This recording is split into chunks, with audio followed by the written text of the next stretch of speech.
Blamed for a fire that ripped through a Coorparoo home. Police held up by Queensland's hospital ramping crisis, forced to babysit instead of being on patrol. Donald Trump hit with a staggering defamation payout. And Ipswich underwater, our special series for the 50th anniversary of the 1974 floods. Live from Brisbane, 7 News with Katrina Blowers. Good evening. We begin tonight with the extraordinary rescue of more than a dozen people trapped by rising floodwaters left by Cyclone Kirrily. The group found themselves cut off at a remote campsite, calling in help from a helicopter and family members before specialist rescue teams arrived. More than 150 kilometres from where Kirrily crossed the coast, and she's still making an impact. The Big Bend, north of Charters Towers, inundated with a torrent of water from the ex-tropical cyclone, leaving 14 people stranded. Everyone's safe over there? Safe but trapped, leading swiftwater rescue crews to swing into action. Ferrying group after group to safety with the help of a mustering helicopter. The pilot rescued 8 of those stranded as the wall of water continued to rise. He'd heard about the situation that was going on and jumped in his chopper and come out to help, as the locals in that area do. Peter Seesnick was one of those rescued. This is how dry the track was when he arrived. We came over at first, drove the cars through, there was no water at all.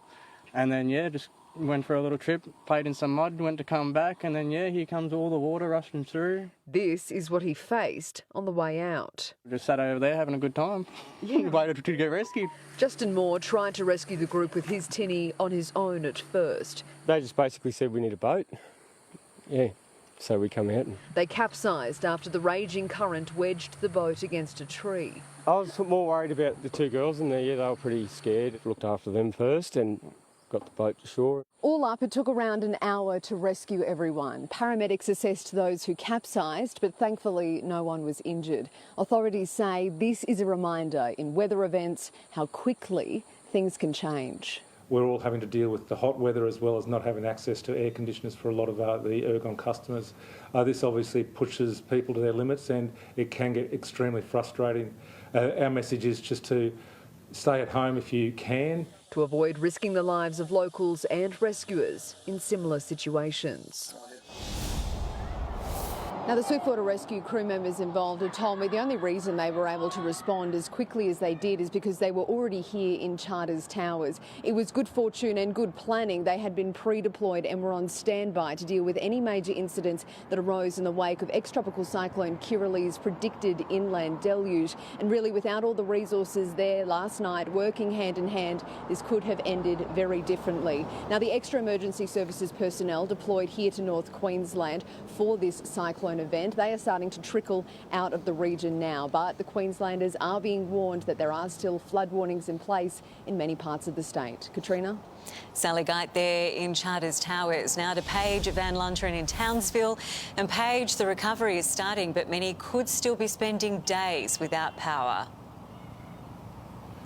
Katrina, some residents have been told to prepare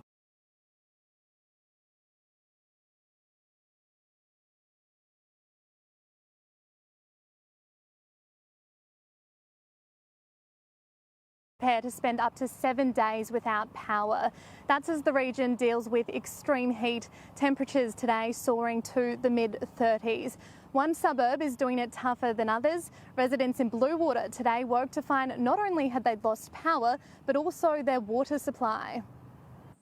Trees down and power lines down. This is still the reality that thousands across Townsville are dealing with 2 days after ex-tropical cyclone Kirrily. We usually last on the list, so it could be another day or two yet. The blackouts in Bluewater made worse by finding the water was offline today. Jared Brown has been overrun with demand, his ice business more popular than ever as locals sweat through a North Queensland summer without air conditioning. People been using it, yeah. We got some bread and milk there too if anyone needs any. Luckily, water came back online in the northern suburb this afternoon. It didn't matter to some who are drinking a different kind of beverage. Without any other plans, this group of Blue Water locals threw a long weekend party. Thankfully, the barbecue runs on gas. It's got ribs, it's got chicken wings, it's got jalapeno poppers. We got it all going on. We've been without power since Thursday night around 7:30ish. Other residents met with the Premier today, calling for more funding to go to small evacuation centres in the north. Give us some time to work through it. We might meet with Nick.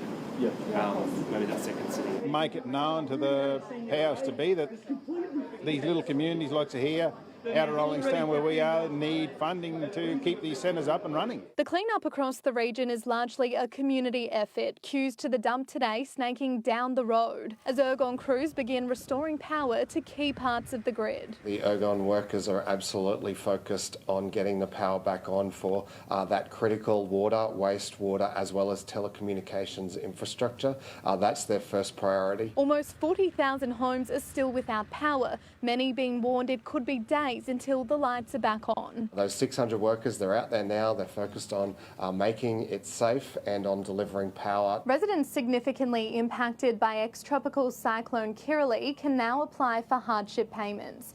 Individuals will receive $180, while $900 is on offer for families of 5. If power does go out, that makes it more likely that someone's going to qualify. Meaning there could be a long line for support.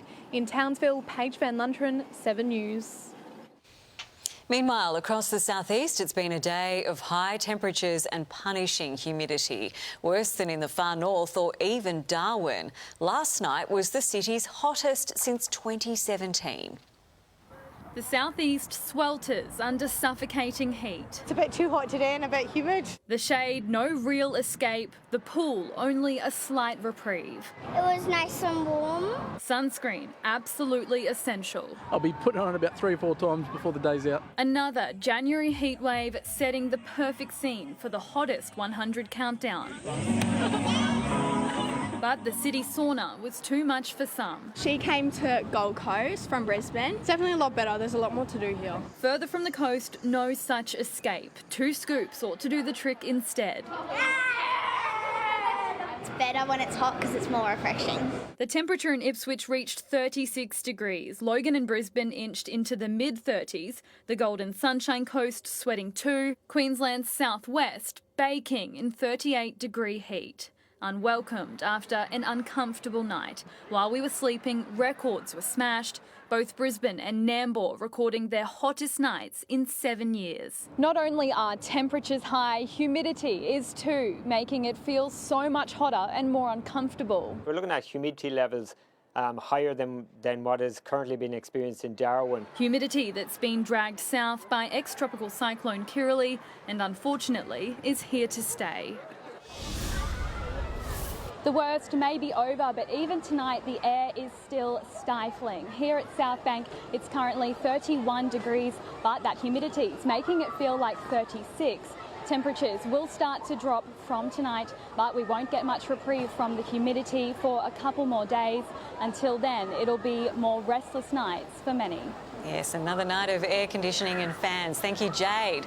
Let's go to Tony Auden. And Tony, we are now looking at another round of severe storms as well. Yes, Katrina, we're just rolling from one severe weather event to another at the moment. The next few days we'll see all of southern Queensland potentially in the firing line.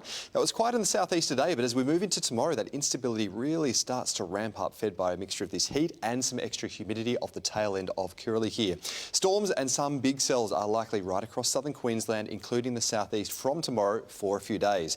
Now, it's not a classic flood risk for the southeast at the moment, but we could see pockets of heavy rain, so flash flooding is a risk, and that could add up to bring minor or moderate flooding in some catchments, especially for areas west of the ranges here.